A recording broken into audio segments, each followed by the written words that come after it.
Although it is difficult speaking over the music, so I guess I'll just go over here. Hi there.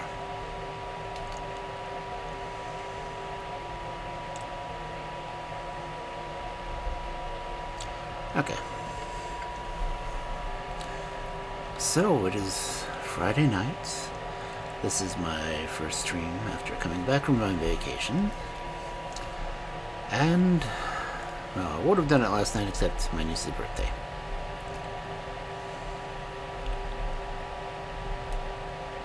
So hopefully we will get some good stories read tonight. We are going back into the, Yellow Fairy book.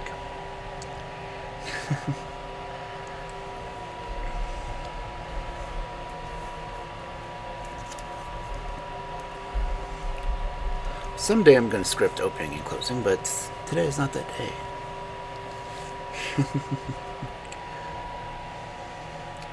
But it is a Friday, and Friday is for fairy tales. Yeah.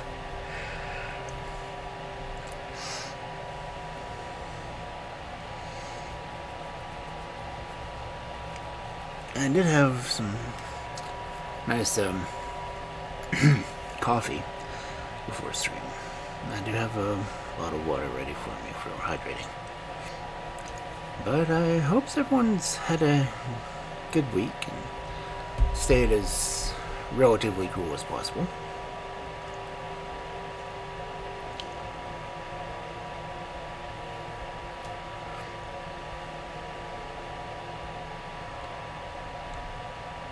Okay, so my microphone is picking up the fan and it's hovering at half volume. It kind of sucks. But I don't know if you can hear it or if you just hear the dull sound, because it's a fairly quiet fan. And honestly, I need it because I stay warm. Sorry, I'm yawning. But yeah, I didn't stream yesterday because we didn't get finished with my niece's birthday stuff until after 9, and I didn't even get home until a little after that, so it was a good birthday. She turned 21, so we had to do stuff.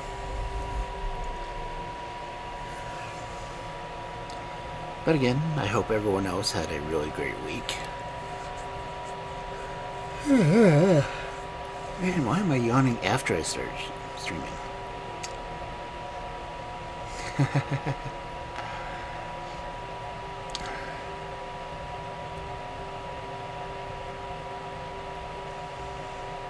But anyway, it is Friday, and we're going back to fairy tales. The sound alerts should be on. I'm not sure how well they're working.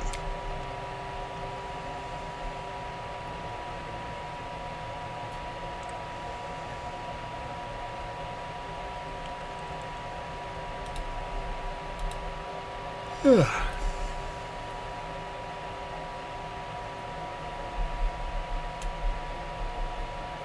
Okay, well, that one played.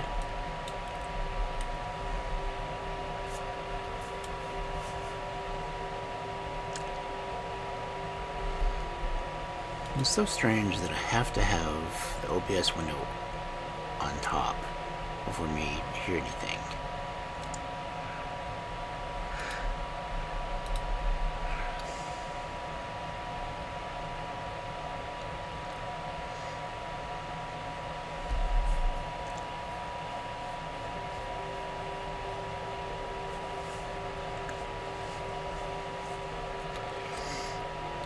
It's like, if I don't hear it, you guys don't hear it.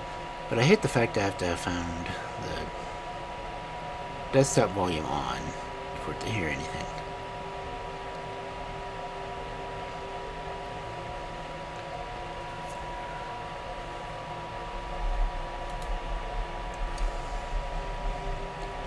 It's like, they expect it to work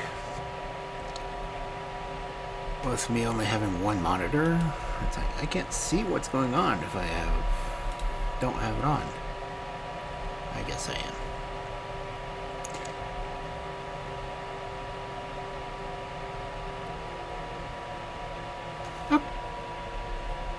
that was delayed. So yeah.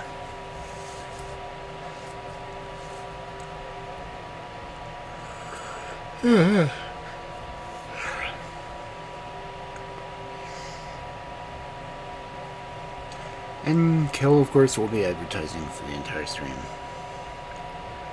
Because that's what she's not paid to do. I still have the fundraiser going on to get computer parts assembled and everything else. I will post the book sales at least once or twice during the stream. Haven't really had any sales for book 2 yet.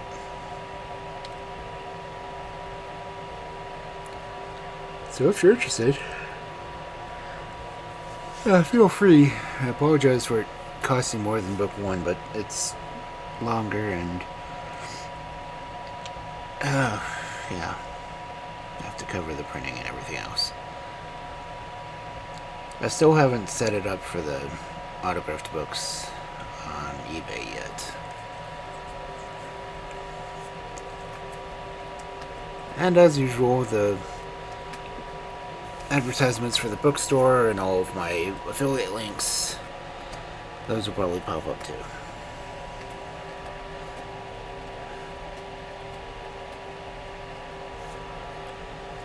But I can say that I am officially broke. I don't have any more silver coins left to sell. I still don't have a job.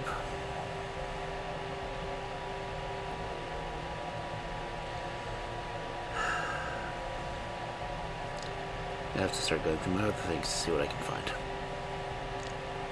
But we're here for fairy tales and I would say cheerful stories, but honestly, if you know fairy tales, they don't always go that way. Let me open this up real quick because things are laggy. I would really rather pick it up from my microphone. Microphone. Reset that. Because I would like the lip sync to work better with the microphone than it does my camera not seeing my mouth moving.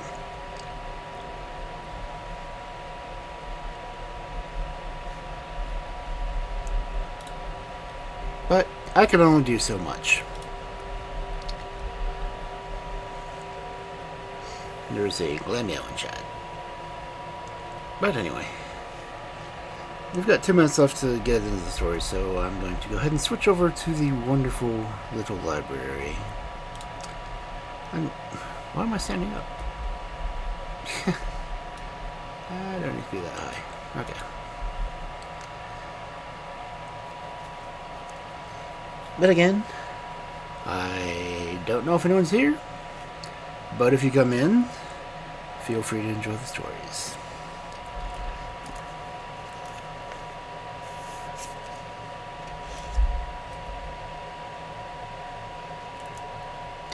Ooh, a Russian story is going to lead us off tonight. And I don't believe I've read this one. And the names are going to be a hell of a lot of fun to try to pronounce. Alright, then we're to bring the microphone down a little. Okay. Zaborza. And youngest Iwanich. Haha. Okay. So anyway, our first story for this fabulous night of fairy tales. The Witch and Her Servants. A long time ago, there lived a king who had 3 sons.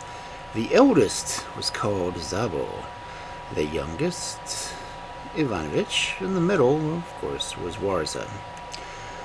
One beautiful spring morning, the king was walking through his gardens with his 3 sons, gazing in admiration at the various fruit trees, some of which were a mass of blossom, whilst others were bowed to the ground, laden with rich fruit. During their wanderings, they came upon, unperceived, on a piece of wasteland where 3 splendid trees grew. The king looked on at them for the moment, and then, shaking his head sadly, he passed on in silence. The sons, who did not understand why he did this, asked him the reason for his ejection, and the king told them as follows. These 3 trees, which I cannot see without sorrow, were planted by me on this spot when I was a youth of 20.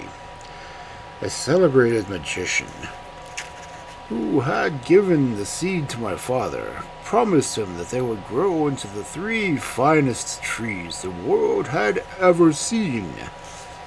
My father did not live to see these words come true, but on his deathbed he bade me transplant them here, and to look after them with the greatest care, which I accordingly did.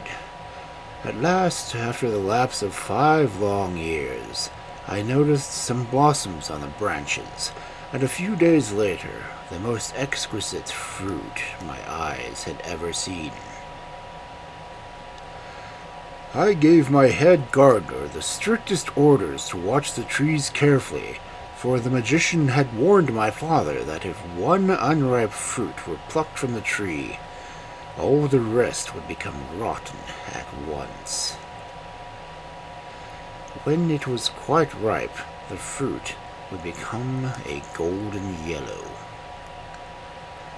Every day I gazed on the lovely fruit, which became gradually more and more tempting looking, and it was all I could do not to break the magician's commands. One night I dreamt that the fruit was perfectly ripe. I ate some of it, and it was more delicious than anything I had ever tasted in real life. As soon as I awoke, I sent for the gardener and asked him if the fruit on the trees had not ripened in the night to perfection. But instead of replying, the gardener threw himself at my feet and swore that he was innocent. He said that he had watched the tree all night, but in spite of it, as if by magic, the beautiful trees had all been robbed of their fruit. I grieved as I was over the theft. I did not punish the gardener, whose fidelity I was well assured, but I determined to pluck off all the fruit in the following year before it was ripe, and I had not much belief in the magician's warning. I carried out my intention and had all the fruit picked off the tree, but when I tasted one of the apples, it was bitter and unpleasant, and the next morning the rest of the fruit had all rotted away. After this, I had the beautiful fruit of these trees carefully guarded by my most faithful servants, but every year, on the very night, the fruit was plucked and stolen by an invisible hand, and the next morning not a single apple remained on the trees. For some time past, I have given up on even having the trees watched.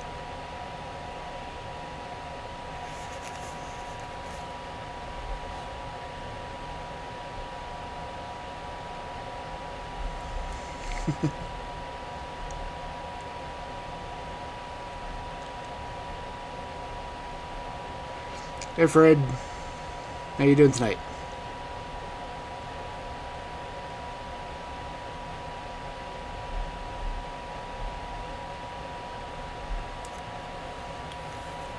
It's raining frogs.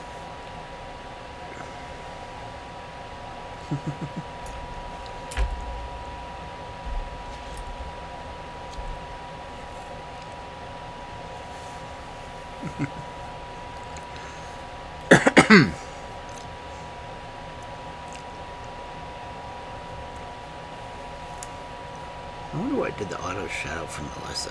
I thought I had all the auto shadows turned off.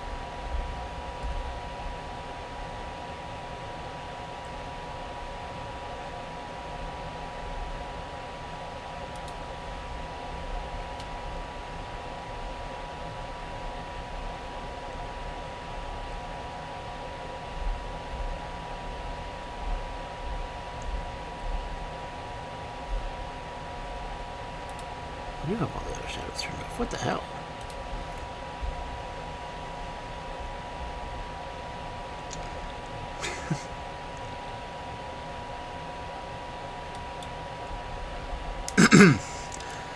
Trying to catch everyone singing. That would be interesting.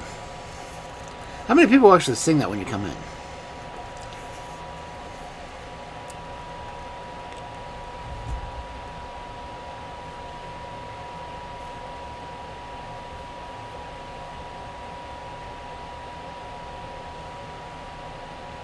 A lot? I'd believe it. It is a catchy tune in the first place.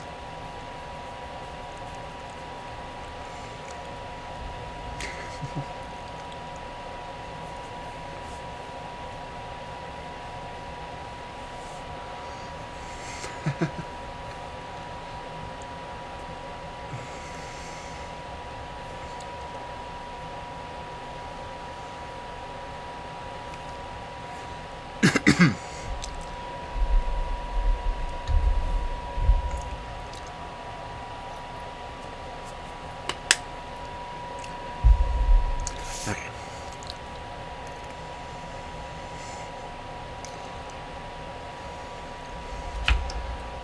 When the king had finished his story, Zabo, the eldest son, said to him, "Forgive me, father, if I say I think you're mistaken. I'm sure there are many men in your kingdom who could protect these trees from the cunning arts of a thieving magician. I myself, who is your oldest son, claim the first right to do so, and will mount guard over the fruit this very night." The king consented, and as soon as evening drew, Zabo climbed up on one of the trees. Okay. Have a good dinner.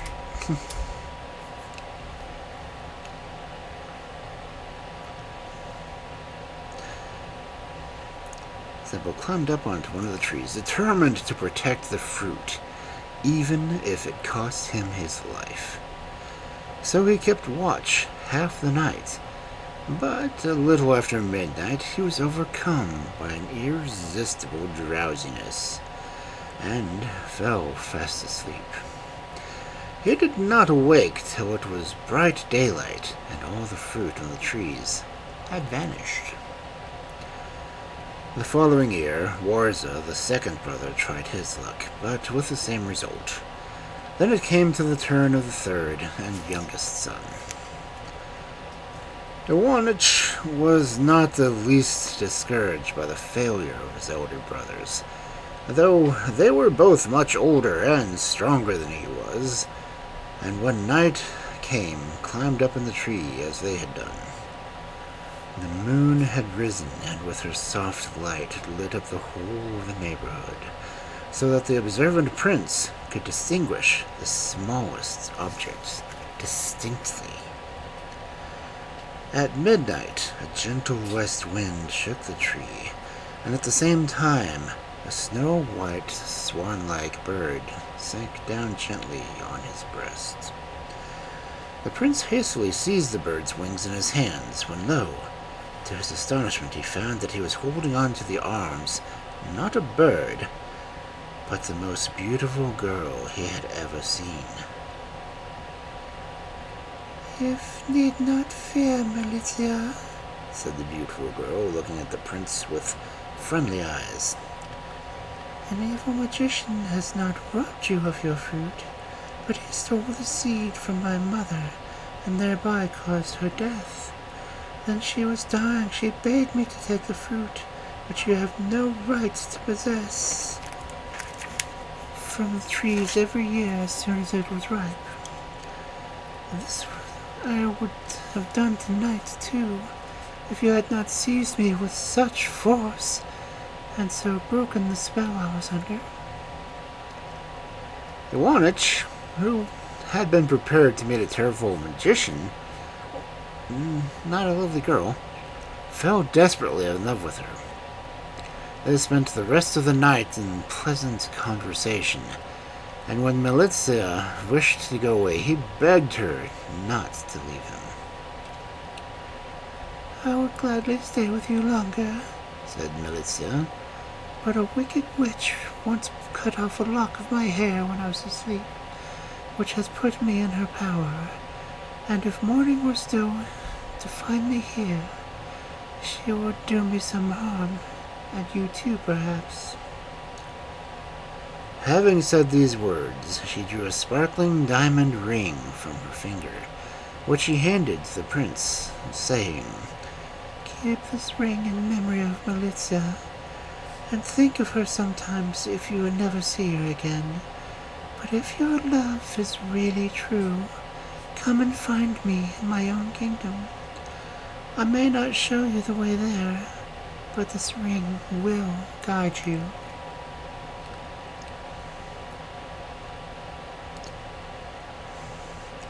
"If you have love and courage, undertake in the road to Jerusalem. Whenever you come to the crossroad, always look at this diamond before you settle which way you are going to take. If it sparkles as brightly as ever, go straight on. But if its luster is dimmed, choose another path." Then Melissa bent over the prince and kissed him on the forehead, and before he had time to say a word, she vanished through the branches of the tree in a little white cloud.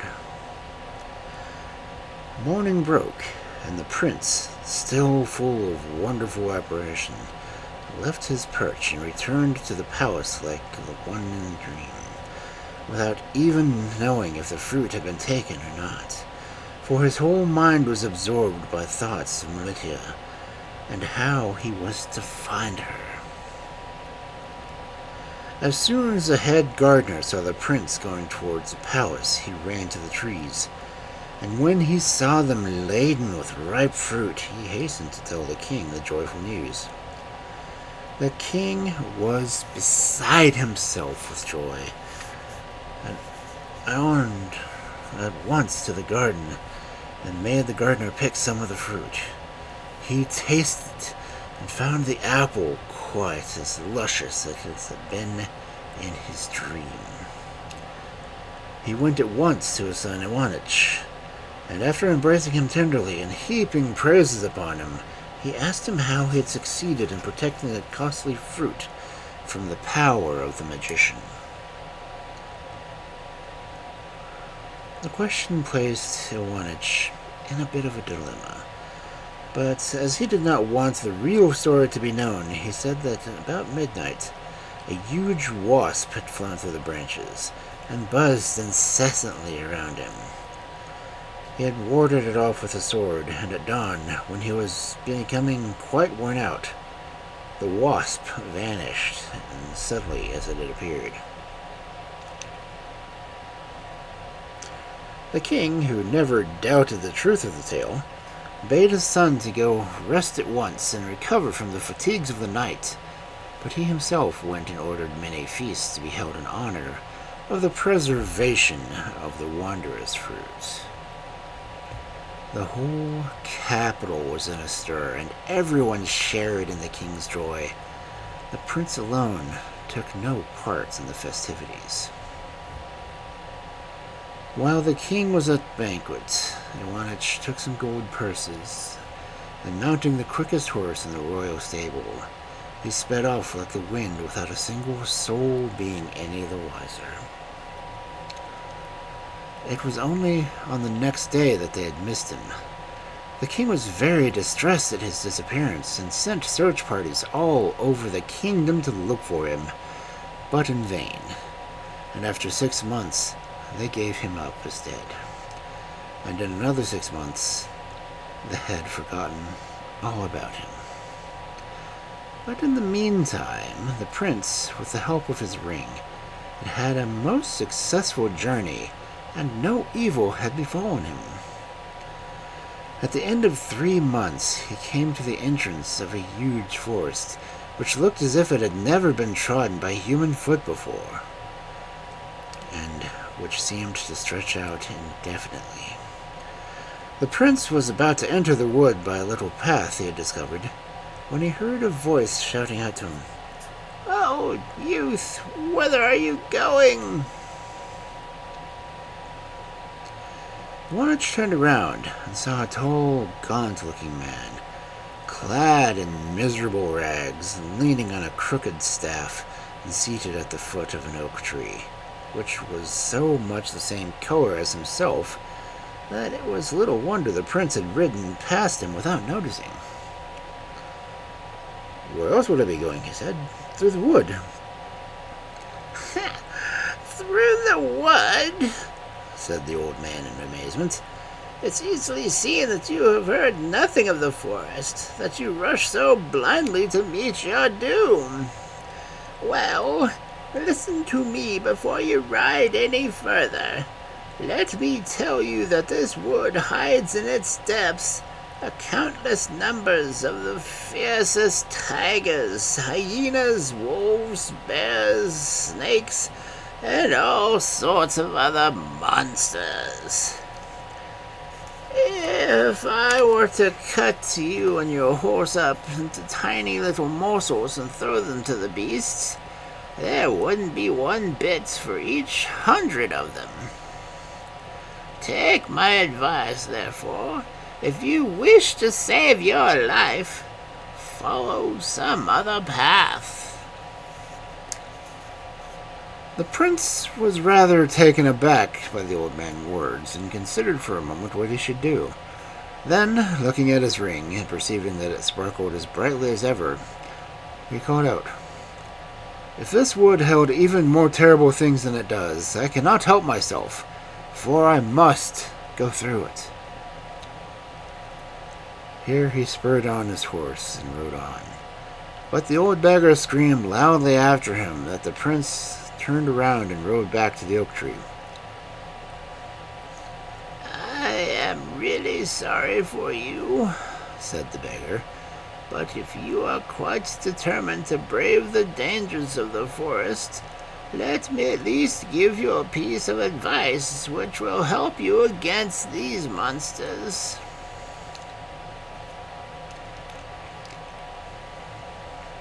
Take this bag full of breadcrumbs and this live hare. I will make you a present of them both, as I am anxious to save your life. But you must leave your horse behind you, for it would stumble over the fallen trees or get entangled in briars and thorns. When you have gone about 100 yards into the wood, the wild beasts will surround you. Then you must instantly seize your bag and scatter the breadcrumbs among them. They will rush to eat up them greedily, and then when you have scattered the last crumb, you must lose no time in throwing the hare to them. As soon as the hare feels himself on the ground, it will run away as quickly as possible. The wild beasts will turn to pursue it. In this way, you will be able to get through the wood unhurt." Iwanich thanked the old man for his counsel and dismounted from his horse, and, taking the bag and the hare in his arms, he entered the forest.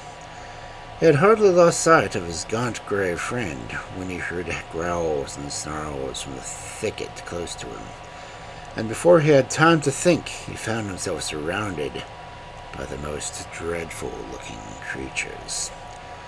On one side, he saw the glittering eye of a cruel tiger. On the other, the gleaming teeth of a great she-wolf. Here, a huge bear growled fiercely, and there, a horrible snake coiled itself in the grass at his feet. But Iwanich did not forget the old man's advice, and quickly put his hand into the bag, and took out as many breadcrumbs as he could hold in his hand at the time. He threw them at the beasts, but soon the bag grew lighter and lighter, and the prince began to feel a little frightened. And now the last crumb was gone, and the hungry beasts thronged around him, greedy for fresh prey. Then he seized the hare and threw it to them. No sooner did the little creature feel itself on the ground than it lay back its ears and flew through the wood like an arrow from a bow, closely pursued by the wild beasts, leaving the prince quite alone. He looked at his ring, and when he saw that it sparkled brightly as ever, he went straight through the forest. He hadn't gone very far when he saw the most extraordinary man walking towards him. He was not more than 3 feet high. His legs were quite crooked, and his body was covered with prickles like a hedgehog. 2 lions walked with him, fastened by his side by 2 ends of his long beard. He stopped the prince and asked in a harsh voice, "Are you the man who just fed my bodyguard?" Iwanich was so startled that he could hardly reply, but the little man continued. "I'm most grateful for you for your kindness. What can I give you as a reward?" "All I ask," replied Iwanich, "is that I should be allowed to go through this wood safely." "Most certainly," answered the little man. "And for greater security, I will give you one of my lions as a protector. But when you have to leave the wood and come to a palace which does not belong to my domain, let the lion go, in order that he may not fall into the hands of my enemy and be killed." With these words, he loosened the lion from his beard and bade the beast guard the youth carefully. With his new protector, Iwanich wandered on through the forest, and he came upon a great many more wolves, hyenas, leopards, and other wild beasts, and they always kept at a respectful distance when they saw what sort of an escort the prince had with him. Iwanich hurried through the wood as quickly as his legs would carry him, but nevertheless, hour after hour went by, and not a trace of green field or of human habitation met his eyes. At length, towards evening, the mass of trees grew more transparent, and through the interlaced branches, a wide plain was finally visible. At the exit of the wood, the lion stood still, and the prince took leave of him, having first thanked him warmly for his kind protection. It had become quite dark, and Iwanich was forced to wait for daylight before continuing his journey. He made himself a bed of grass and leaves, lit a fire of dry branches, and slept soundly until the next morning. Then he got up and walked towards a beautiful white palace which he saw gleaming in the distance. In about an hour he reached the building, and opening the door, he walked in.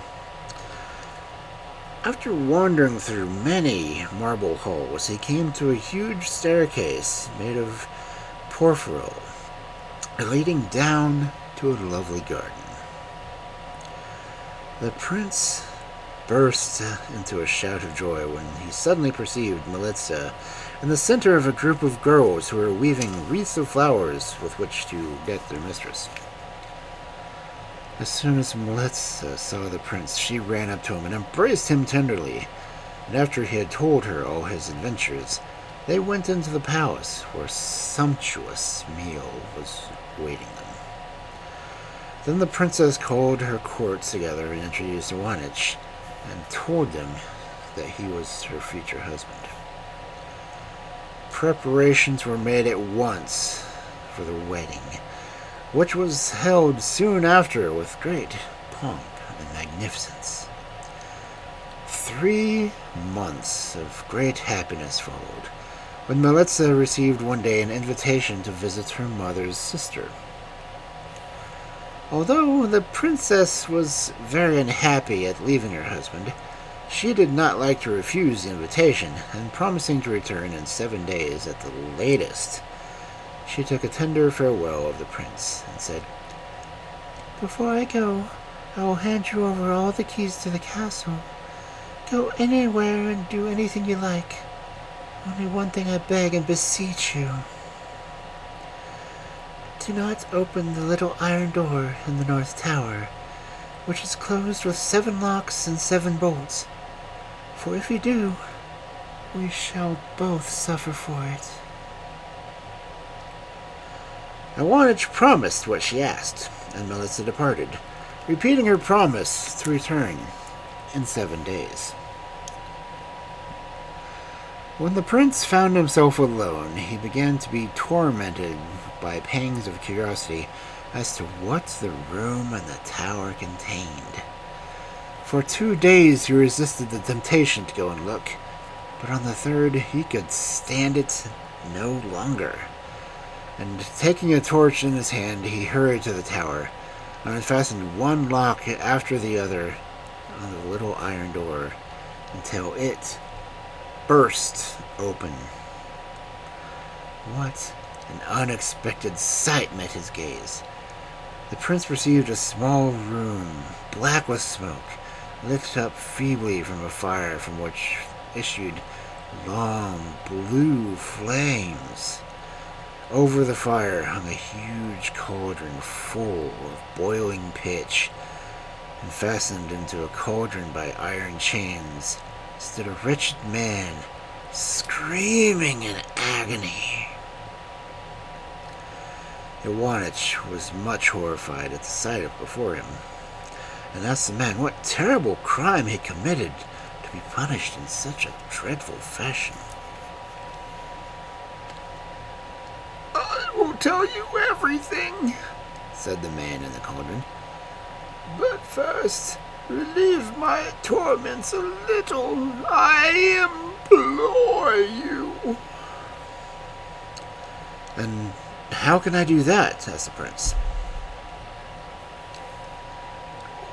"With a little water," replied the man. "Only sprinkle a few drops over me, and I shall feel better." The prince, moved by pity, without thinking what he was doing, ran to the courtyard of the castle and filled a jug with water, which he poured over the man in the cauldron. In a moment, the most fearful crash was heard, as if all the pillars of the palace were giving away, and the palace itself, with towers and doors, windows, and the cauldron, whirled around the bewildered prince's head. This continued for a few minutes, and then everything vanished into thin air, and Iwanich found himself suddenly alone upon a desolate heath covered with rocks and stones. The prince, who now realized what his heedlessness had done, cursed to allate his spirit of curiosity. In his despair, he wandered over the heath, never looking where he put his feet, and full of sorrowful thoughts. At last he saw a light in the distance, which came from a miserable-looking little hut. The owner of it was no other than the kind-hearted gaunt gray beggar who had given the bag of breadcrumbs and the hare. Without recognizing Iwanich, he opened the door when he knocked and gave him shelter for the night. On the following morning, the prince asked his host if he could get him to do any work for him, and he was quite unknown in the neighborhood, and had not enough money to take him home. "My son," replied the old man, "all this country round here is uninhabited. I myself have to wander to distant villages for my living, and even then I do not very often find enough to satisfy my hunger. But if you would like to take service with the old witch Corva, go straight up this little stream which flows below my hut for about 3 hours. You'll come to a sand hill, and on the left-hand side, that is where she lives." Iwanich thanked the gaunt gray beggar for his information, and went on his way. After walking for about 3 hours, the prince came upon a dreary-looking gray stone wall. This was the back of the building, and did not attract him. But when he came upon the front of the house, he found it even less inviting. For the old witch had surrounded her dwelling with a fence of spikes, on every one of which a man's skull was stuck. In this horrible enclosure stood a small black house, which had only 2 grated windows, all covered with cobwebs, and a battered iron door. The prince knocked, and a rasping woman's voice told him to enter. Iwanich opened the door and found himself in a smoke-begrimed kitchen, in the presence of a most hideous woman who was warming her skinny hands by the fire. The prince offered to become her servant, and the old hag told him that she was in badly want of one, and he seemed to be just the person to suit her. When Iwanich asked what his work was, and how much his wages would be, the witch bade him to follow her, and led the way through the narrow, damp passage into the vault, which served as a stable. Here he perceived 2 pitch-black horses in a stall. "You see before you," said the old woman, "a mare and her foal.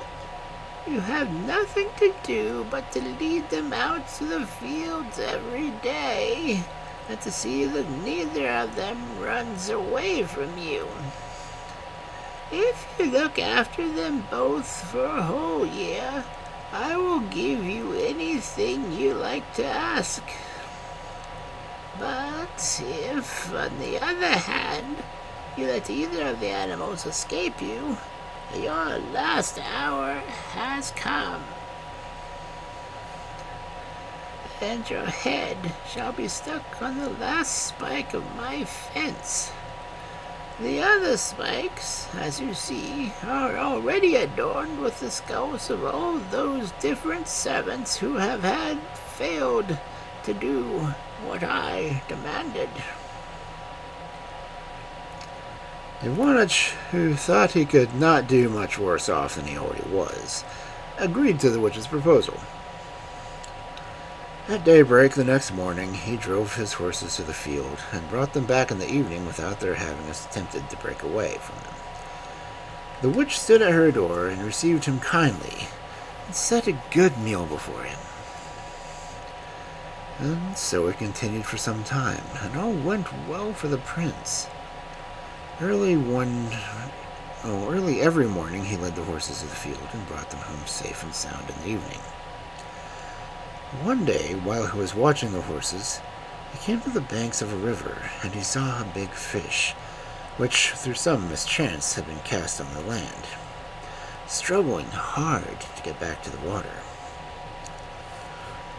Iwanich, who felt sorry for the poor creature, seized it in his arms and flung it into the stream. But no sooner did the fish find itself in the water again than, to the prince's amazement, it swam up to the bank and said, "My kind benefactor, how can I reward you for your greatness?" "I desire nothing," answered the prince. "I am quite content to have what I have and to have been of some service to you." "You must do me the favor," replied the fish, "to take a scale from my body and keep it carefully. If you should ever need my help, throw it into the river, and I will come to your aid at once." Iwanich bowed, loosened a scale from the body of his grateful beast, and put it away carefully, and then returned home. A short time after this, when he was going early one morning to the usual grazing place with the horses, he noticed a flock of birds assembled together, making a great noise and flying wildly backwards and forwards. Full of curiosity, Iwanich hurried up to the spot, and he saw that a number of ravens had attacked an eagle, and although the eagle was big and powerful and was making a brave fight, It was overpowered at last by numbers and had to give in. But the prince, who was sorry for the poor bird, seized a branch of the tree and hit out at the ravens with it. Terrified at this unexpected onslaught, they flew away, leaving many of their number dead or wounded on the battlefield. As soon as the eagle saw itself free from its tormentors, it plucked a feather from its wing, and handing it to the prince, said, "Here, my kind benefactor, take this feather as a proof of my gratitude. Should you ever be in need of my help, blow this feather into the air, and I will help you as much as in my power."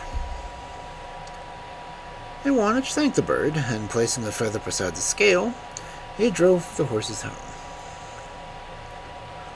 Another day he had wandered farther than usual, and he came close to a farmyard. The place pleased the prince, and there was plenty of good grass for the horses. He determined to spend the day there.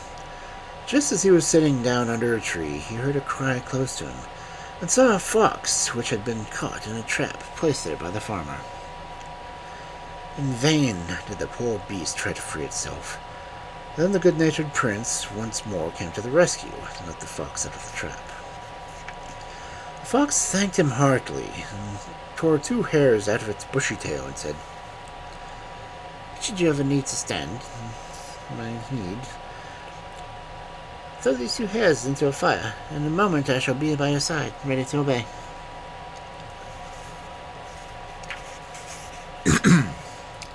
They wanted to put the fox's hairs with the scale and the feather, and as it was getting dark, he hastened home with the horses.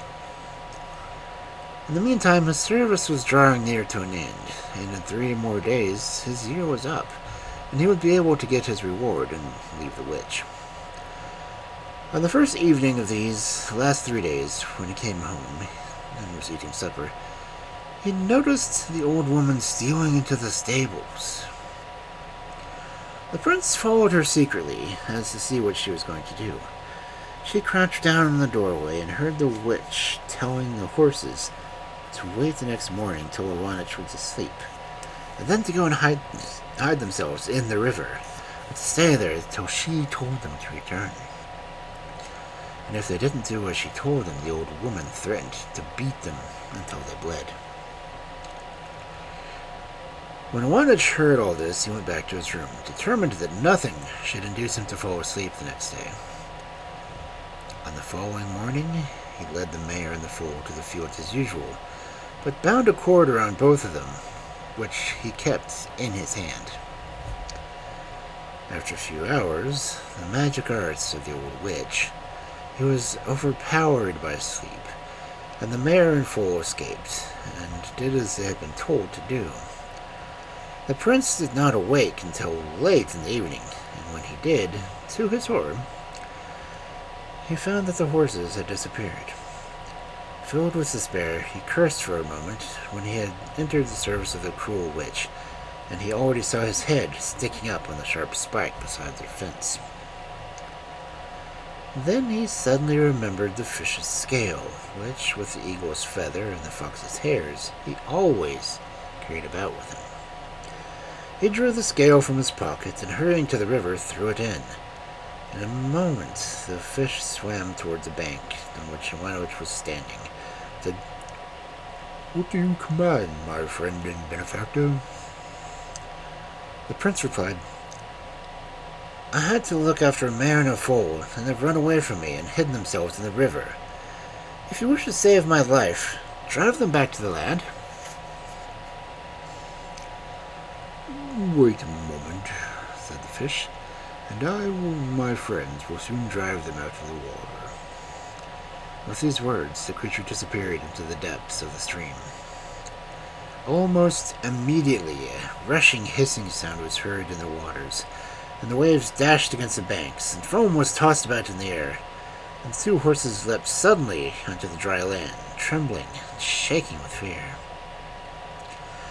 Wanich sprang at once to the mare's back and seized the foal by its bridle, and hastened home in the highest of spirits. When the witch saw the prince bringing the horses home, she could hardly conceal her wrath, and as soon as she had placed Wanich's supper before him, she stole away again to the stables. The prince followed her and heard her scolding the beasts harshly for not having hidden themselves better. She bade them wait till morning, till Wanich was asleep, and then hide themselves in the clouds, and to remain there until she called. If they did not do as she told them, she would beat them till they bled. The next morning, after Wanich had led the horses to the fields, he once more fell into a magic sleep. The horses at once ran away and hid themselves in the clouds, which hung down from the mountains in soft, billowy masses. When the prince awoke and found that both the mare and her foal had disappeared, he bethought himself at once of the eagle, and taking the feather out of his pocket, he blew it into the air. In a moment, the bird swooped down beside him and asked, "What do you wish me to do?" "The mare and the foal," replied the prince, "have run away from me and have hidden themselves in the clouds. If you wish to save my life, restore both animals to me."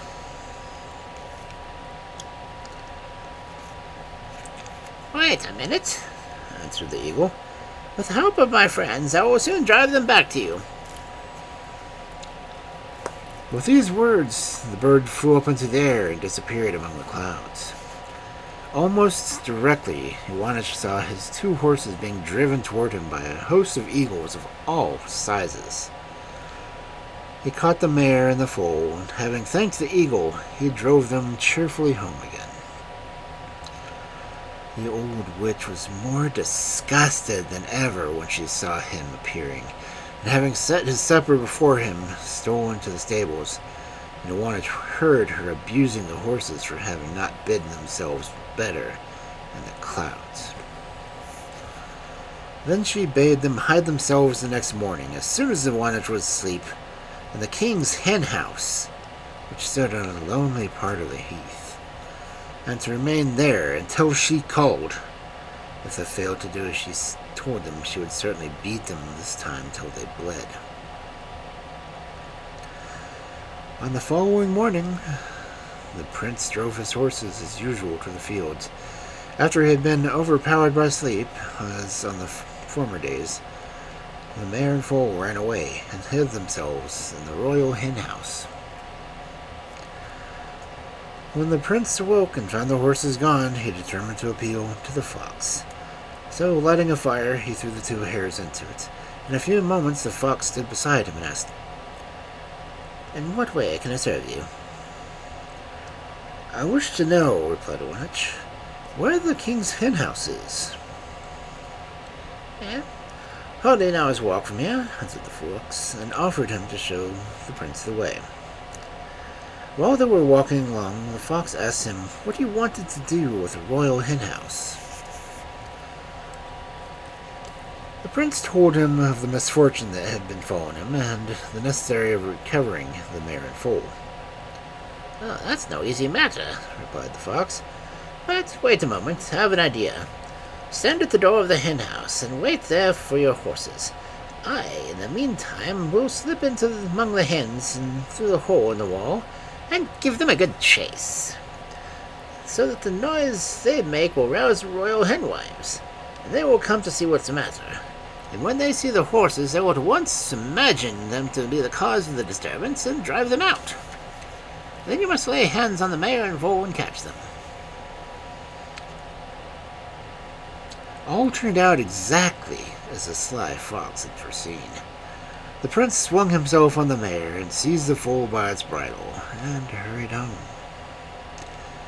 While he was riding over the heath in the highest spirits, the mare suddenly said to the rider, "You are the first person who has ever succeeded in outwitting the old witch Corva.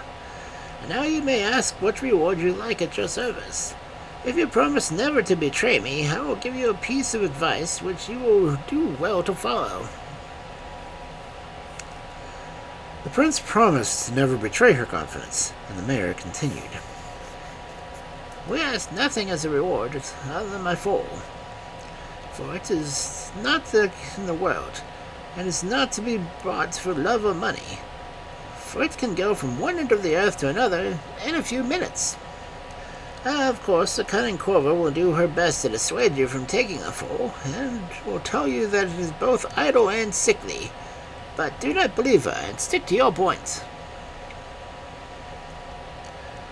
The Wanich longed to possess such an animal, and promised the mare to follow her advice. The time Corva received him in the most friendly manner, and set a sumptuous repast before him. As soon as he had finished, she asked what reward he demanded for his year's service. Nothing more or less, replied the prince, than the foal of your mare. The witch pretended to be much astonished at his request, and said that he deserved something much better than that foal, for the beast was lazy and nervous, blind in one eye, and in short, was quite worthless. But the prince knew what he wanted, and when the old witch saw that he had made up his mind to have the fool, she said, I am obliged to keep my promise and to hand you over the foal. And as I know you are and what you want, I will tell you what in the way the animal will be useful to you.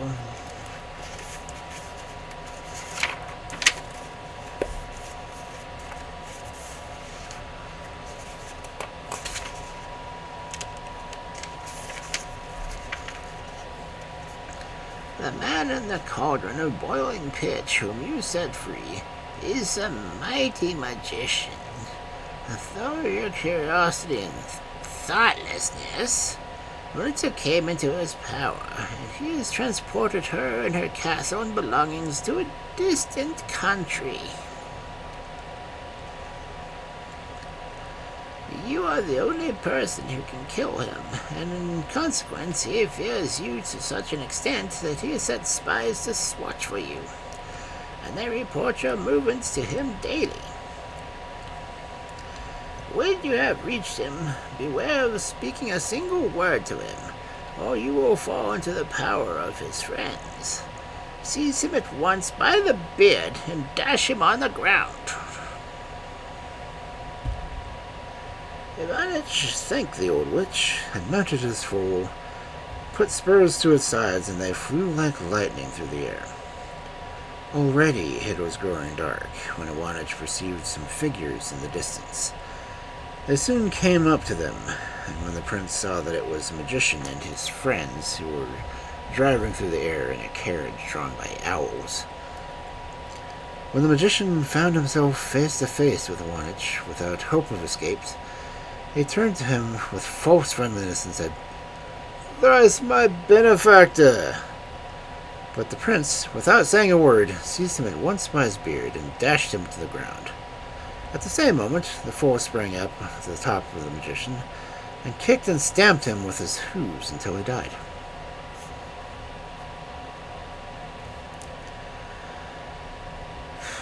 And then Ivanich found himself once more in the palace of his bride.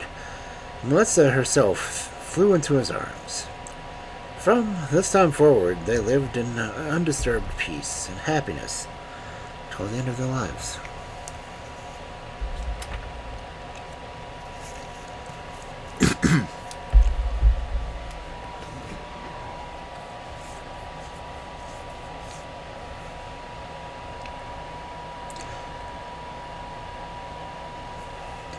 Now, the real question is, how much did the ads cut off? Or did the ads not take up full screen? And that story was freaking long.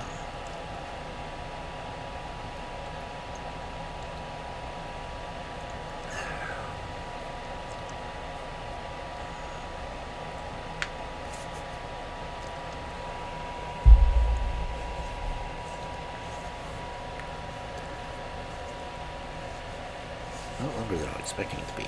That took at least 45 minutes, give or take.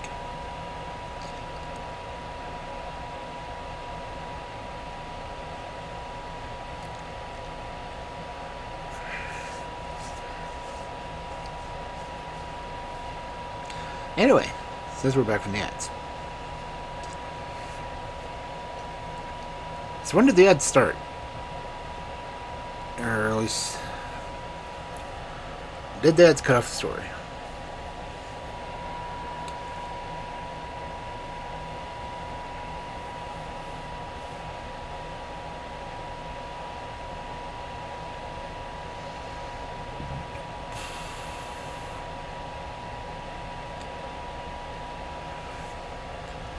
And that story had 3 or 4 different other stories on you in it.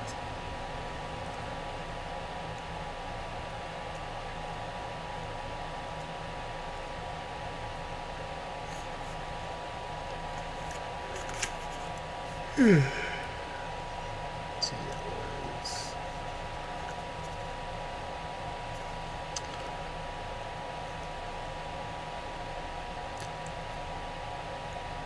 That story was 23 pages long. But I would say it's probably 20 because there are at least 3 full-page illustrations.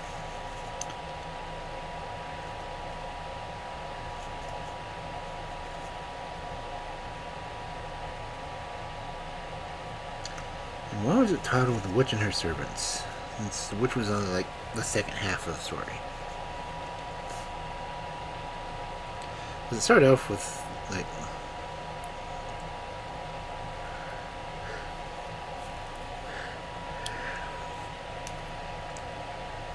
honestly, the first part of that story was The White Dove, which I have done the Brothers Grimm version. And, hey, it's Albert.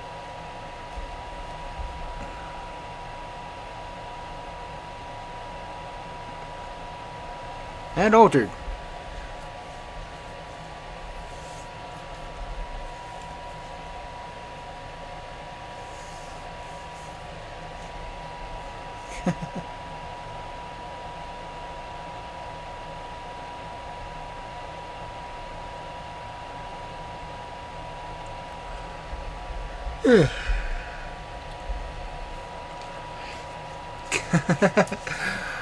That means I've got myself open in 3 windows now, because I was lurking both of your guys. So that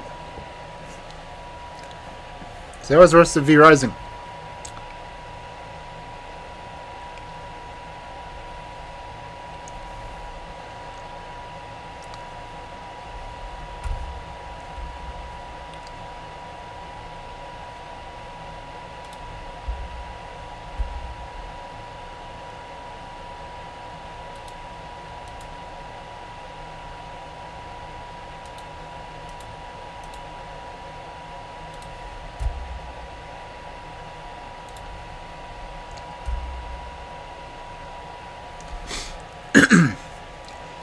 I keep thinking it's funny that that's the one game where the whole sun being a deadly laser really shows up.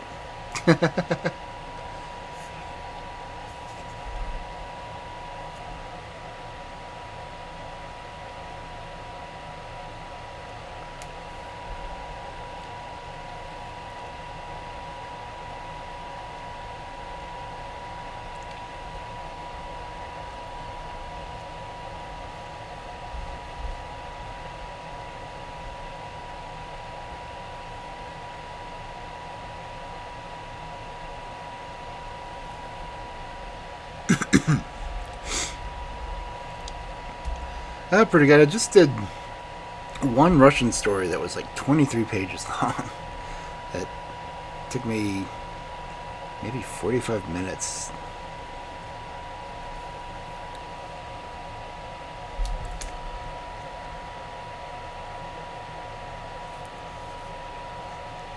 But it's not because I had another raid in the middle of it, so I chatted some.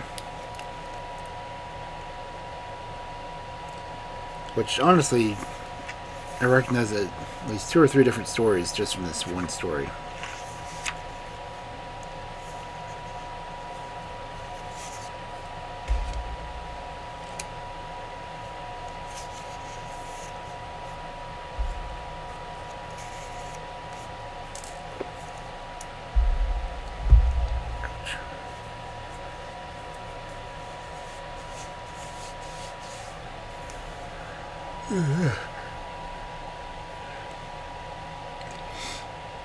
That's like the first part of the story was essentially the White Dove. Then it went into Swan Princess. And then it had a bit of Baba Yaga. So it was all over the place.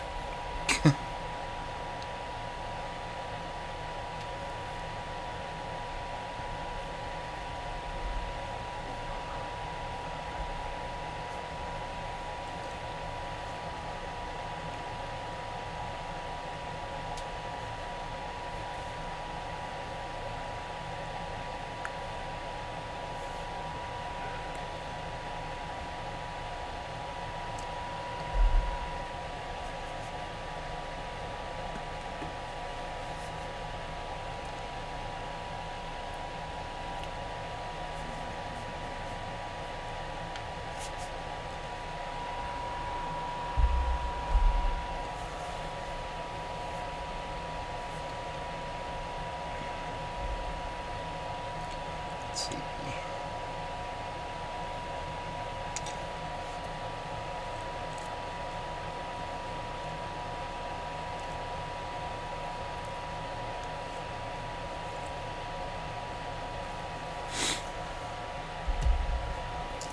Let's see what this next story is.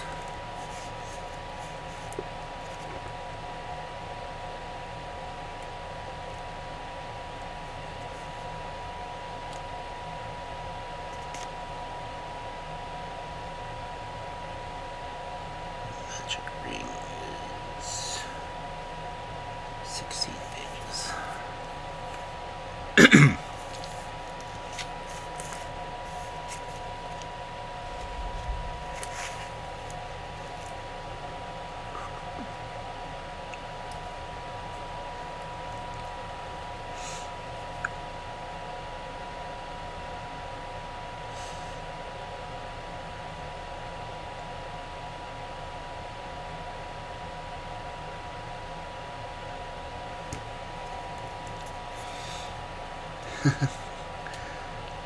Interesting. Finally, fairy tale with a normal, well, I'm about to say a normal name. The human has a normal name. The human in this story is Marvin. Well, Martin.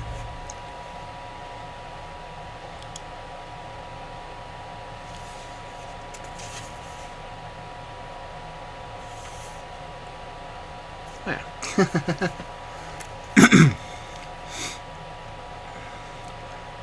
So, our next story on this fabulous Friday night of fairy tales: The Magic Ring. Once upon a time, there lived an old couple who had one son named Martin. And now when the old man's time had come, he stretched himself out on his bed and died.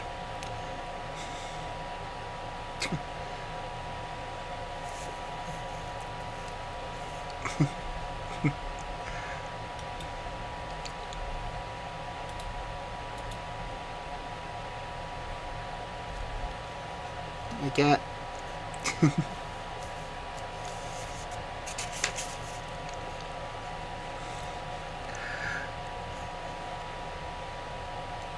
Oh, that's funny. It actually says that my message is from a raider. That's hilarious.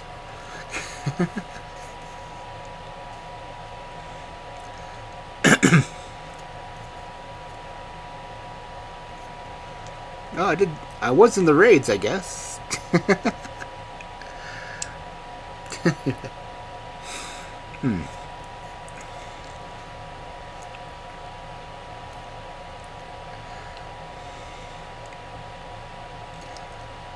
And though all his life he had toiled and moiled, he only left his widow and son 200 florin. The old woman determined to put by the money for a rainy day, but alas, the rainy day was close at hand,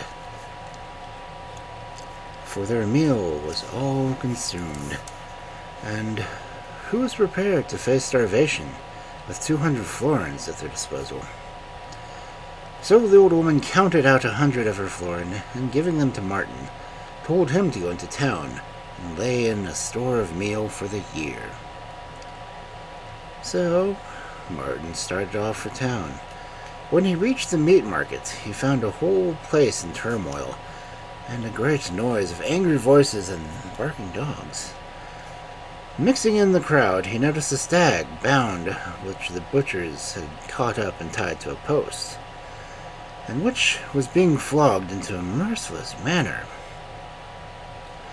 Overcome with pity, Martin spoke to the butchers, saying, "Friends, why are you beating the poor dog so cruelly?"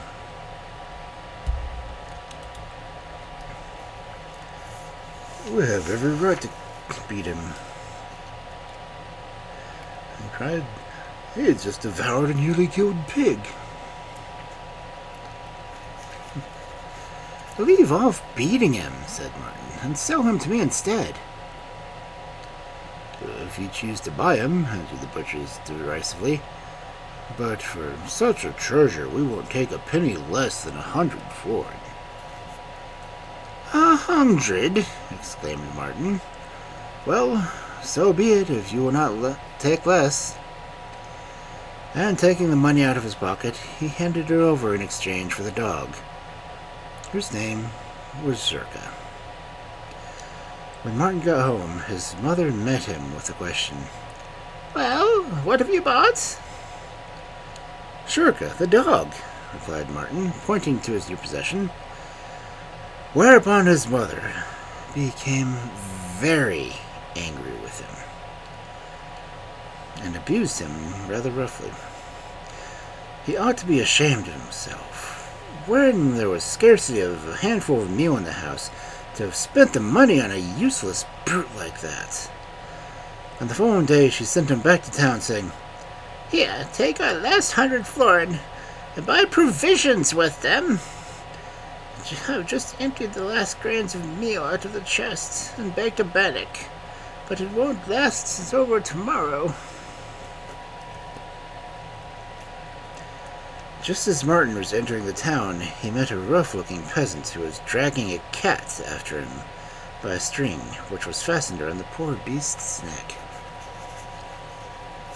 "Stop!" cried Martin. "Why are you dragging that poor cat?" "I mean to drown him," answered the... "What harm has the poor beast done?" said Martin. "He has killed a goose," replied the peasant. "Well, don't drown him, sell him to me instead," begged Martin. "Not for 100 florin," was the answer. "Surely 100 florins will sell it," said Martin. "See, here's the money." And so saying, he handed him the 100 florins, which the peasant pocketed, and Martin took possession of the cat, which was called Weska. When he reached his home, his mother greeted him with the question, "Well, what have you brought back?" "I've brought this cat Weska," answered Martin. "And what besides?" "Oh, I had no money over to buy anything else with," replied Martin. "You useless ne'er-do-well!" exclaimed his mother with a great passion. "Leave the house at once and go and beg your bread among strangers!" And as Martin did not care to contradict her, he called Circa and Waska and started off with them to the nearest village in search of work. On the way, he met a rich peasant who asked him where he was going. "Oh, I want to get work as a day laborer," he answered. "Come along with me, then, and I must tell you to engage my laborers without wages. But if you serve me faithfully for a year, I promise it shall be to your advantage." So Martin consented, and for a year he worked diligently and served his master faithfully, not sparing himself in any way. When the day of reckoning had come, the peasant led him into a barn, and pointing at 2 full sacks, he said, "Take whichever you choose." Martin examined the contents of the sacks, and seeing one was full of silver and the other full of sand, he said to himself, "There must be some trick about this. I'd better take the sand." And throwing the sack over his shoulders, he started out of the world in search of fresh work. On he walked, and at last he reached a gloomy wood. In the middle of the wood he came upon a meadow where a fire was burning. In the midst of the fire, surrounded by flames, was a lovely damsel, more beautiful than anything that Martin had ever seen. And when she saw him, she called to him, "Martin, if you'd win happiness, save my life. Extinguish the flames with the sand that you earned in payment for your faithful service." Truly, thought Martin to himself, it would be more sensible to save a fellow being's life with the sand than to drag it around on one's back. Seeing what a weight it is. And forthwith he lowered the sack from his shoulders and emptied its contents on the flames, and instantly the fire was extinguished. But at the same moment, lo and behold, the lovely damsel turned into a serpent, and darting upon him, coiled herself around his neck, and whispered lovingly in his ear, "Do not be afraid of me, Martin. I love you, and will go with you through this world. But you must follow me boldly into my father's kingdom underneath the earth. And when we get there, remember this. He will offer you gold and silver and dazzling gems, but do not touch them.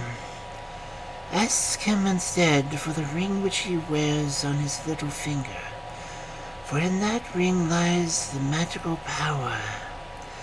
You have only to throw it from one hand to the other, and at once 12 young men will appear who will do your bidding, no matter how difficult, in a single night." So they started on their way, and after much wandering, they reached a spot where a great rock rose straight up from the middle of the road. Instantly, the serpent uncoiled itself from his neck, and as it touched the damp earth, it resumed the shape of a lovely damsel. Pointing to the rock, she showed him an opening just big enough for a man to wriggle through.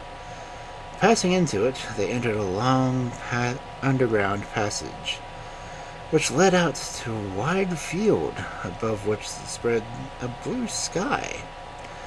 In the middle of this field stood a magnificent castle, built out of porphyry, with a roof of gold with glittering battlements. And his beautiful guide told him that this was a palace in which her father lived and reigned over the kingdom and the underworld.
Together they entered the palace, and were received by the king with great kindness.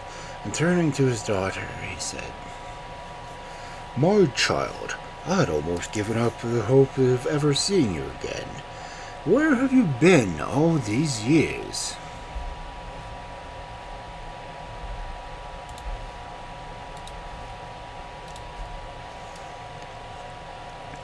"My father," she replied, "I owe my life to this youth who saved me from my terrible death."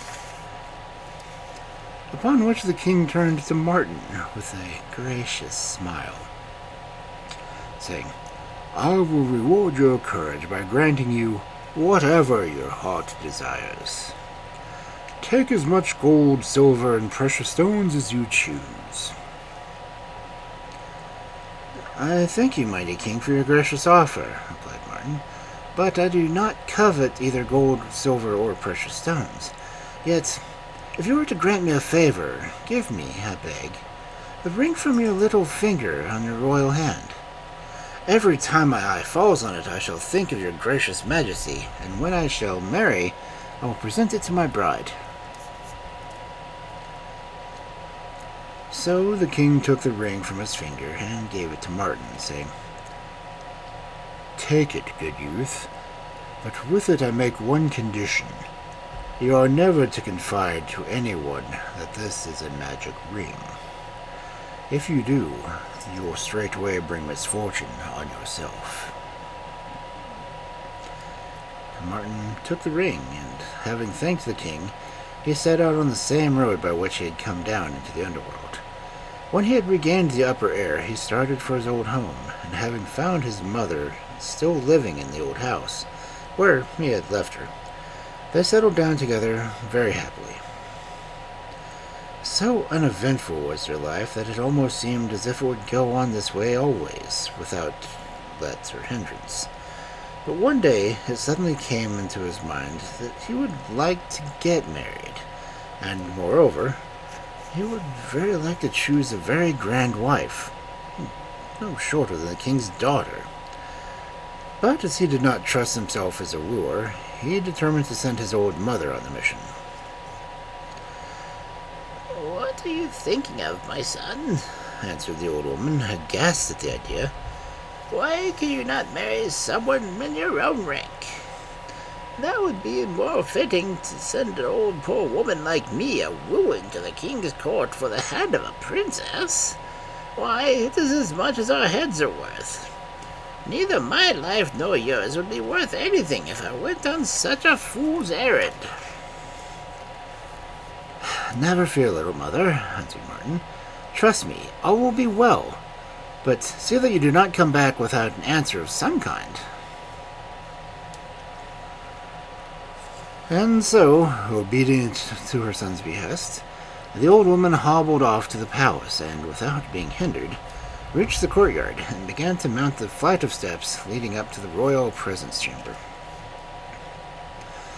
At the head of the landing, a row of courtiers were collected in a magnificent attire who stared at the queer old figure and called to her and explained to her with every kind of sign that it was strictly forbidden to mount those steps.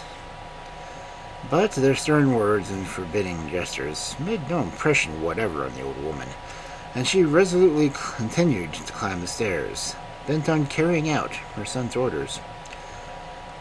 Upon this, some of the courtiers seized her by the arms and held her back by sheer force, at which she set up such a yell that the king himself heard it, and stepped out to the balcony to see what was the matter. When he beheld the old woman flinging her arms about wildly and heard her scream that she would not leave the palace till she had laid her case before the king, he ordered that she should be brought into his presence. And forthwith she was conducted into the golden presence chamber, where, leaning back amongst cushions of royal purple, the king sat, surrounded by his counselors and courtiers. Courtesying low, the old woman stood silent before him. Well, my good old dame, what can I do for you? Asked the king. I have come, replied Martin's mother, and your majesty must not be angry with me. I have come a-wooing.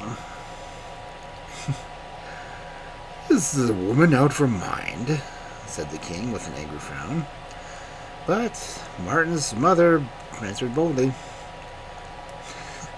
If the king will only listen patiently to me and give me a straightforward answer, he will see that I am not out of my mind. You, O king, have a lovely daughter to give in marriage. I have a son, a wooer, as clever a youth and as good a son-in-law as you will find in the whole kingdom. There is nothing that he cannot do. Now tell me, O king, plump and plain, will you give your daughter to my son as wife? The king listened to the end of the old woman's strange request, But every moment his face grew darker and his features sterner, till all at once he thought to himself, "Is it worthwhile that I, the king, should be angry with this old fool?" And the courtiers and counselors were amazed when they saw the hard lines around his mouth and frown grow smooth, and heard a mild but mocking tones in which he answered the old woman, saying, "If your son is wonderfully clever, as you say, and if there is nothing in the world that he cannot do, let him build a magnificent castle just opposite my palace windows in 24 hours. The palace must be joined together with a bridge of pure crystal. On each side of the bridge there must be growing trees having golden and silver apples, and with birds of paradise among the branches. At the right of the bridge there must be a church with 5 gold cupolas. In this church your son shall be wedded to my daughter, and we shall keep the wedding festivities in the new castle.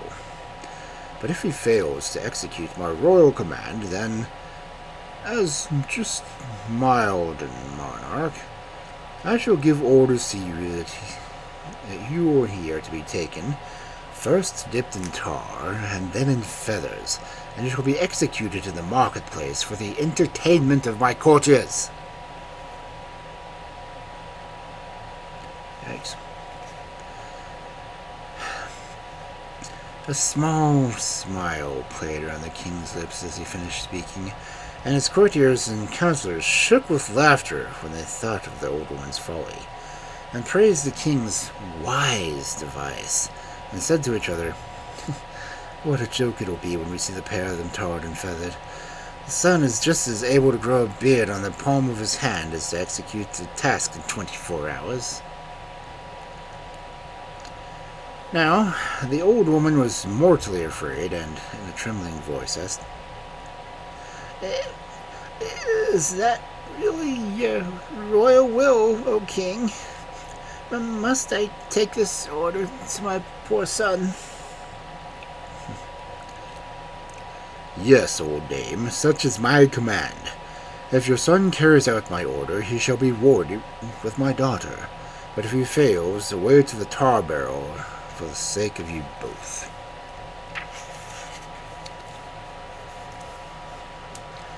On her way home, the poor old woman shed bitter tears, and when she saw Martin, she told him what the king said, and sobbed out, "Didn't I tell you, my son, that you should marry someone of your own rank? It would have been better for us to stay if you had. As I told you, my going to the court has been much in order as our lives are worth, and now we will both be tarred and feathered and burnt by a public marketplace.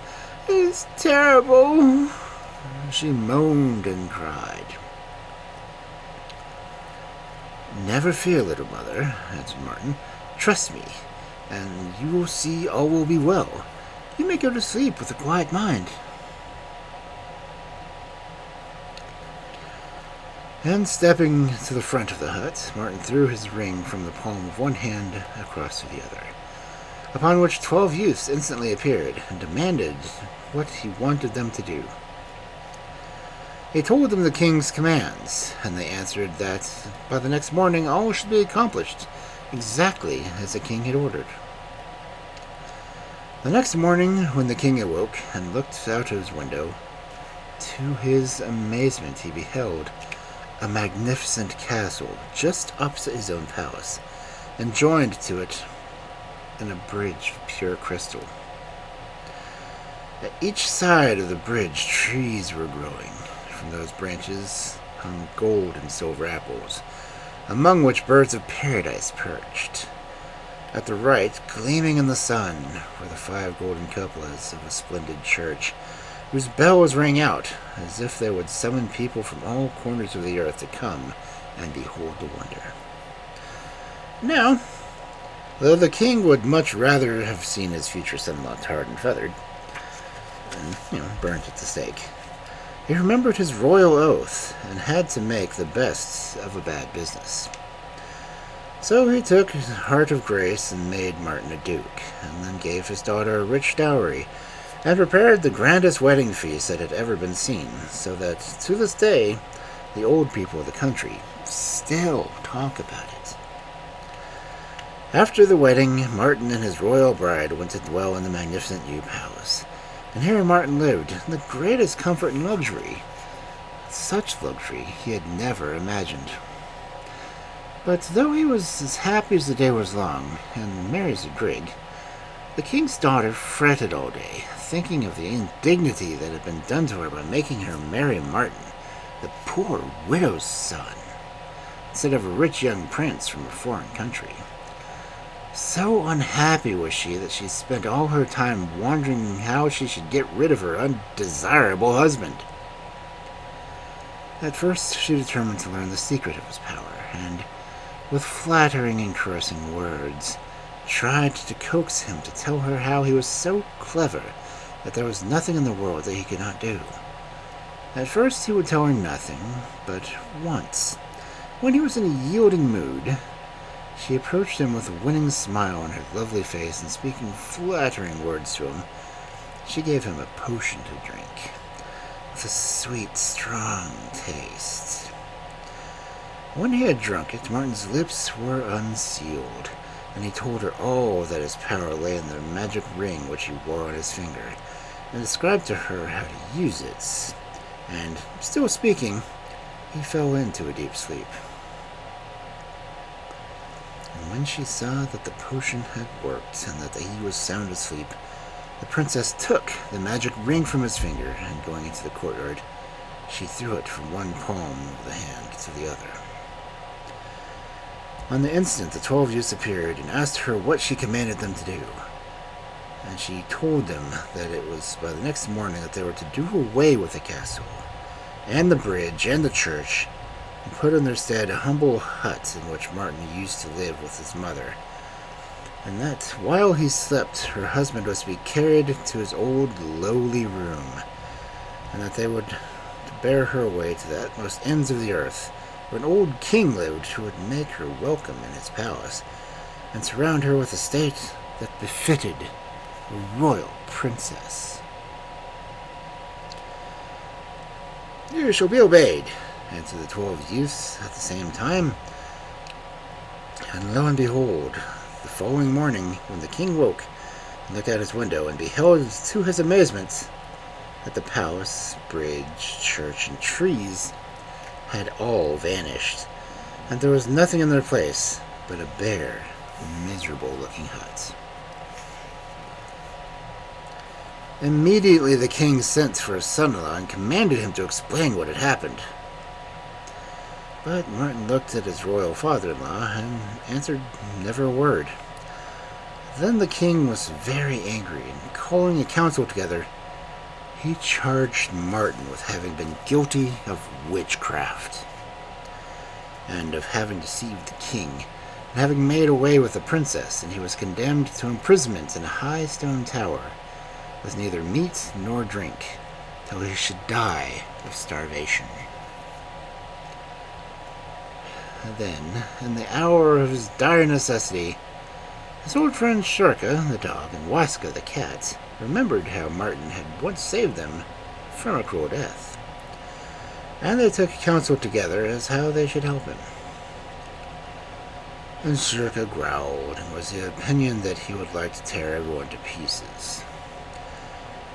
But Waska purred meditatively, and scratched the back of her ear with a velvet paw, and remained lost in thought. At the end of a few minutes, she had made up her mind, and turning to Zurka, said, "Let us go together into the town, and the moment we meet a baker, he must make a rush between his legs and upset the tray in his head. I will lay hold of the rolls, and will carry off to our master." No sooner than done. Together the two faithful creatures trotted off to town, and very soon they met a baker bearing a tray on his head, and looking around on all sides, he cried, "Fresh rolls, sweet cake, fancy bread of every kind. Come and buy, come and take. Sure you'll find it in your mind." At that moment, Zerka made a rush between his legs. The baker stumbled. The tray was upset, and roll was fell to the ground. And while the man angrily pursued the dog, Wesker managed to drag the rolls out from behind sight, behind a bush. And a moment later, Zerka joined her, and they set off in a full tent to the stone tower where Martin was a prisoner, taking the rolls with them. Weska, being very agile, climbed up by the window to the grated window and called in an anxious voice, "Are you alive, master?" "Scarcely alive. Almost starved to death," answered Martin in a weak voice. "I little thought that it would come to this, that I should die of hunger." "Never mind, dear master. Shirka and I will look after you," said Weska. And in another moment she had climbed down and brought him back a roll, and then another, and another, till she had brought him the whole tray-load. Upon which she said, "Dear master, Zerka and I are off to a distant kingdom at the utmost ends of the earth to fetch you back your magic ring. You must be careful that the rolls last till I return." And Weska took leave of her beloved master, and set off with Zerka on their journey. On and on they traveled, looking always to right and left for traces of the princess, following every track, making inquiries of every cat and dog they met, listening to the talk of every wayfarer they passed. And at last they heard that the kingdom at the utmost ends of the earth, where the 12 youths had borne the princess, was not far off.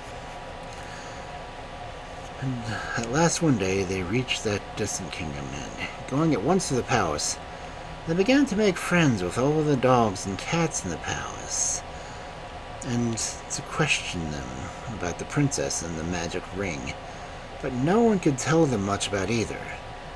Now one day it chanced that Weska had gone down to the palace cellar to hunt for mice and rats, and seeing an especially fat, well-fed mouse, she pounced upon it, buried her claws in its soft fur, and was just about to gobble it up, when she stopped by the pleading tones of the little creature, saying, "If you only spare me my life, I may be of great service to you.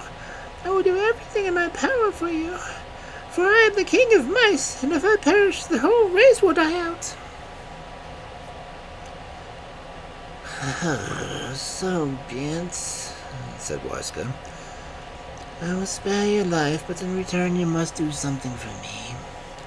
In this castle there lives a princess, the wicked wife of my dear master. She has stolen away his magic ring. You must get it away from her at whatever cost. Do you hear? Till you have done this, I won't take my claws out of your fur." "Good," replied the mouse. "I will do what you ask."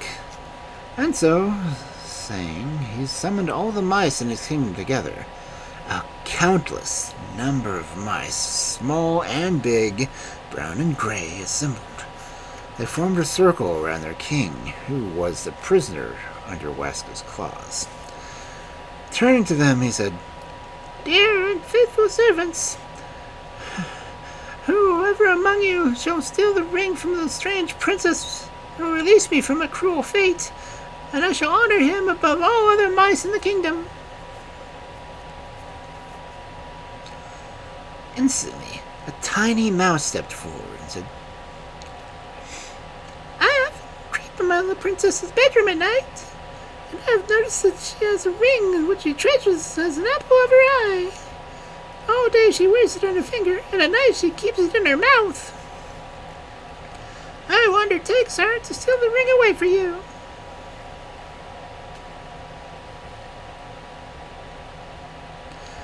And the tiny mouse tripped away into the bedroom of the princess, and waited for nightfall. Then, when the princess had fallen asleep, it crept onto her bed, gnawed a little hole in her pillow, through which it dragged one by one little down feathers, and drew them under the princess's nose. and the fluff flew into the princess's nose and into her mouth and started her up sneezing and coughing, and the ring fell out of her mouth onto the coverlet. In a flash, the tiny mouse had seized it and brought it to Weska as a ransom for the king of the mice. Thereupon Weska and Shurka started off, and traveled night and day till they reached the stone tower where Martin was imprisoned, and the cat climbed up the window and called out to him. Martin, dear master, are you still alive? Ah, Weska, my faithful little cat, is that you? Replied a weak voice. I'm dying of hunger. For 3 days I've not tasted food. Be good of heart, dear master. Replied Weska. From this day forth, you will know nothing but happiness and prosperity. If this were a moment to trouble you with riddles, I would make you guess what Weska and I have brought you back. Only think, we have got you your ring.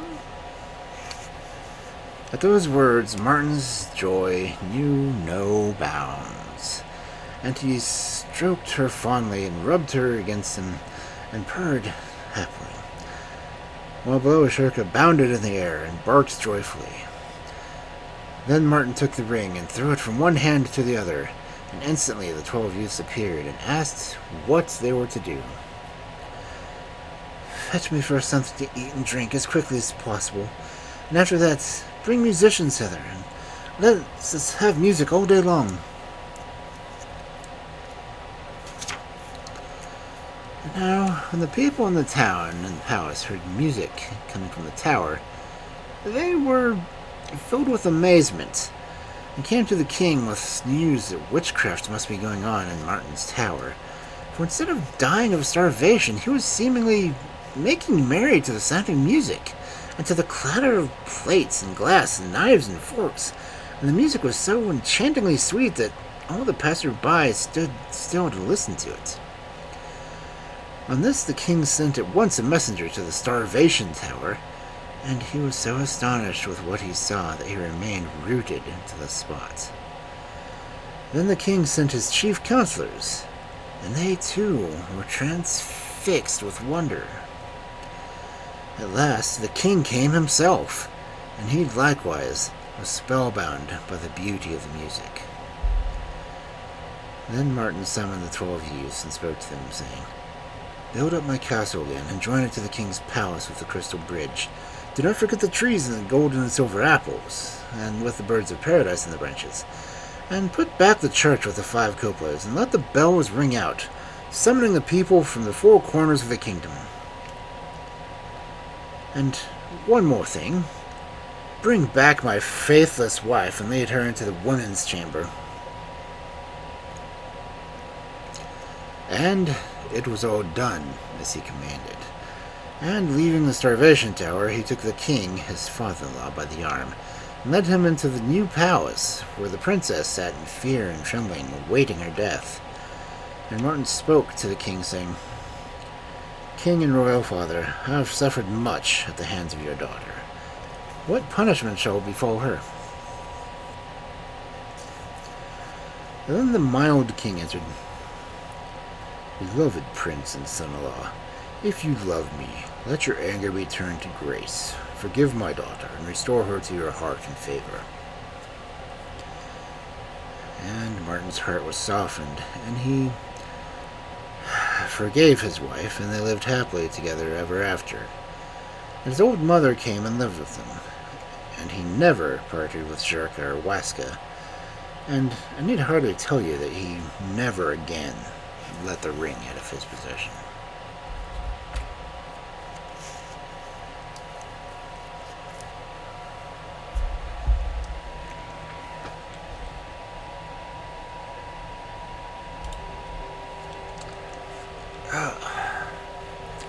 Picky princesses.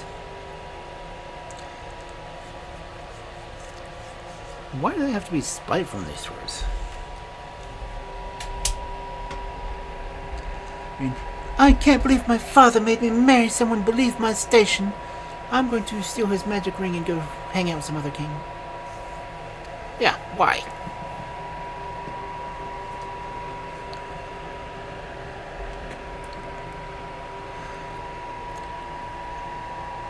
I can think of probably 3 stories that do that.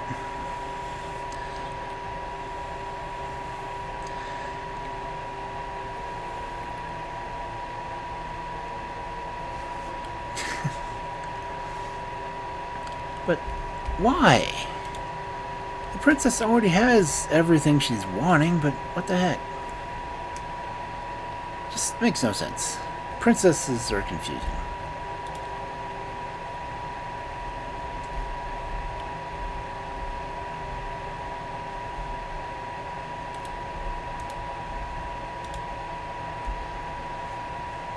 Oh well.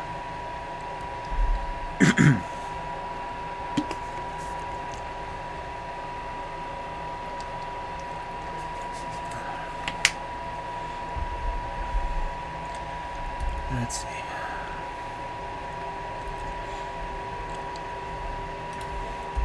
Now, no, let's see, who was on?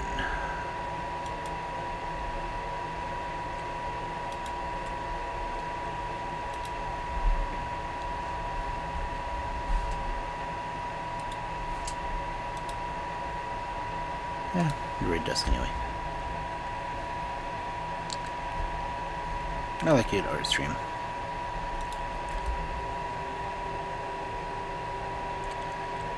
New setup? Not really. Hey Zakona, how you doing?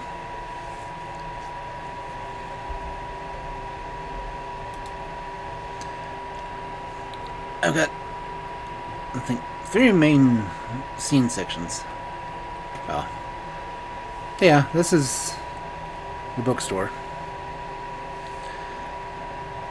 They're pretty...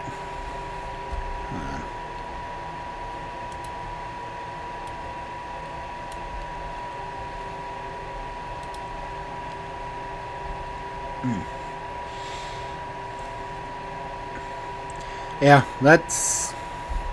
And the floor plan that I have made, the TARDIS actually opens into another section of the building.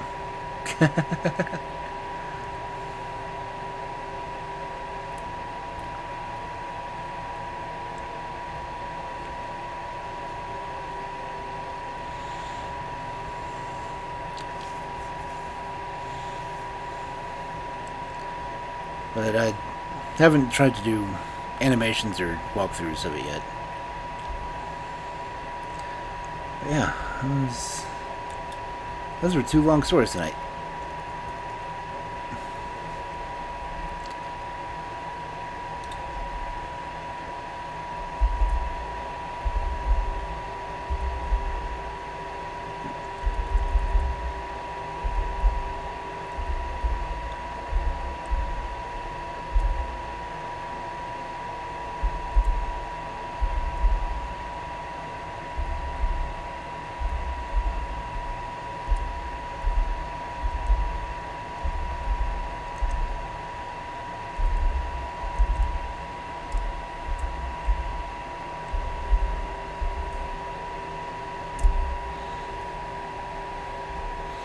And we're going to go raid an art stream.